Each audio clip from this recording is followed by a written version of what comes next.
மக்களே, எல்லாம் எப்படி இருக்கீங்க? நல்லா இருக்கீங்களா? எங்கே வந்திருக்கோன்னு பார்த்தீங்கன்னா, நம்ம வயல்வெளி காமிச்சோம் இல்லையா, அது ஓரத்து மறைச்சியில் அம்மா வந்து தீவனத்தை நட்டு வச்சுருக்காங்க. அது வந்துட்டு மாட்டுக்கு வெட்டி போடலான்ட்டு அம்மா என்னை கூட்டிகிட்டு வந்தாங்க. என்னால் வெட்ட முடியாது. நேற்று வந்து மறைச்சியில் பில்லு அறுக்கிறேன்னு சொல்லிட்டு கையை அறுத்துட்டேன். இதோ இதில் தான் பாருங்கள், இந்த மறைச்சியில் தான் அறுக்கும்போது பில்லு கையை அறுத்துட்டேன். கையை பாருங்கள், நகத்தோடு ஃபுல்லாக எடுத்துகிட்டு வந்துருச்சு. அம்மா வந்துட்டு இதோ இதில் தான் வெட்டிகிட்ருக்காங்க. இருங்க காமிக்கிறேன். இதோ அம்மா வெட்டிகிட்ருக்காங்க, தெரியுதுங்களா? அதுதான் தீவனம் மாட்டுக்கு போடுறது. நம்ம பசுக்கு வெட்டிகிட்ருக்காங்க அம்மா.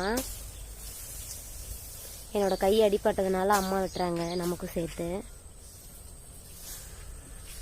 நீங்கள் எல்லோரும் என்ன பண்ணிகிட்ருக்கீங்க? கமெண்ட்டில் சொல்லிட்டு போங்க. நம்ம வயல்லாம் எப்படி இருக்குன்னு பார்த்தீங்களா? நல்லா அழகாக இருக்கா? உங்களுக்கு பிடிச்சிருக்கா? கமெண்ட்டில் சொல்லுங்கள். Tata, bye bye.